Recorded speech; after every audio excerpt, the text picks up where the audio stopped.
سوال ہے کہ مسلمانوں کے بھلائی کے لیے آیت کریمہ پڑھ سکتے ہیں یا نہیں؟ آیت کریمہ کیا ہے؟ لا الہ الا انت سبحانک انی کنت من الظالمین۔ یہ وہ ذکر ہے، یہ وہ دعا ہے جو یونس علیہ السلام نے مچھلی کے پیٹ میں اللہ سے کی تھی۔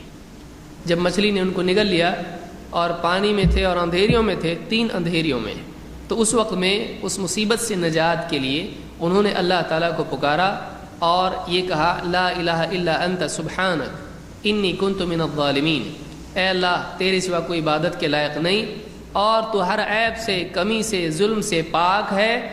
میں ہی تھا جس سے غلطی ہوئی ہے، میں نے ہی اپنی جان پر ظلم کیا ہے۔ تو یہ جو ذکر ہے اس کی بنیاد پر اللہ تعالیٰ نے ان کو نجات دی۔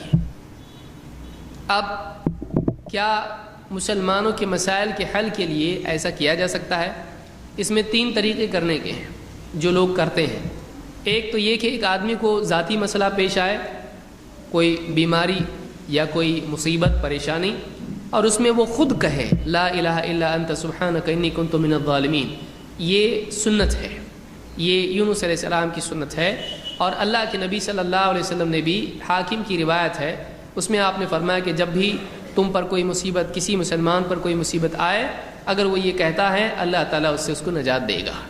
تو جو بھی آدمی کسی مصیبت میں پھنسا ہوا ہے، وہ آدمی اگر اس کا اہتمام کرتا ہے، اللہ تعالیٰ اس کو اس سے نجات دے گا۔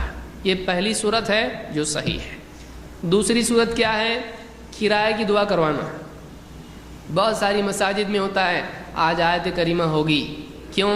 فلاں صاحب کا کیس پھنسا ہوا ہے، اس کے لیے وہ چاہتے ہیں کہ آپ کرو۔ ہم کو کیا ملے گا؟ آیت کریمہ ہونے کے بعد بریڈ اور قیمہ ملے گا۔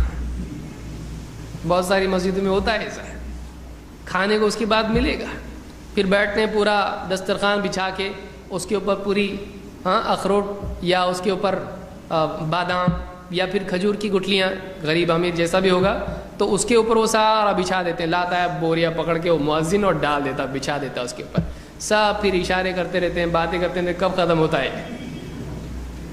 اور پورا پڑھنے کے بعد میں اس کے بعد سب مل کے انجوائے کرتے ہیں، کھاتے پیتے ہیں۔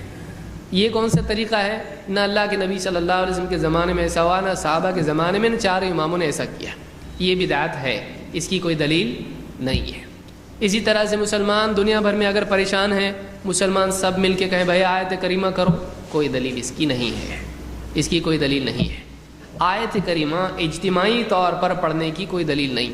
اللہ کے نبی صلی اللہ علیہ وسلم کے زمانے میں کئی مصیبتیں آئیں، لیکن آپ نے سارے صحابہ کو جمع کر کے اس طرح سے چلو آیت کریمہ پڑھو کبھی نہیں کیا۔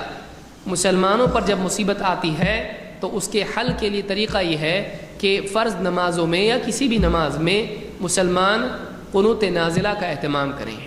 قنوت نازلہ فرض نماز کے آخری رکعت میں رکوع سے کھڑے ہونے کے بعد میں اللہ سے دعا کی جائے، اس میں ہاتھ اٹھا کر دعا کی جاتی ہے۔ تو یہ قنوت نازلہ ہے، اس کا ثبوت ہم کو مسلمانوں پر عمومی بلا آنے کی صورت میں کرنے کا اہتمام ملتا ہے، لیکن دعا آیت کریمہ وغیرہ کا کوئی اہتمام ہم کو ایسا نہیں ملتا۔ اس لیے کسی بھی قسم کی بدعت سے بچنا چاہیے۔ کل بدعت ضلالہ وکل ضلالۃ فی النار۔ اللہ کے نبی صلی اللہ علیہ وسلم فرماتے ہیں ہر بدعت گمراہی ہے اور ہر گمراہی کا انجام جہنم ہے۔ کوئی آدمی کا اس میں برا کیا ہے؟ اس میں برا اتنا ہی ہے کہ اللہ کے نبی صلی اللہ علیہ وسلم کو یہ سمجھ میں نہیں آیا۔ اگر تم کر رہے ہو اس کا مطلب یہ کہ نبی صلی اللہ علیہ وسلم کو سمجھ میں نہیں آیا، صحابہ کو سمجھ میں نہیں آیا، تو تم اپنے عمل سے ان کی سمجھ پر اعتراض پیدا کر رہے ہو، لہٰذا اس چیز سے بچنا چاہیے۔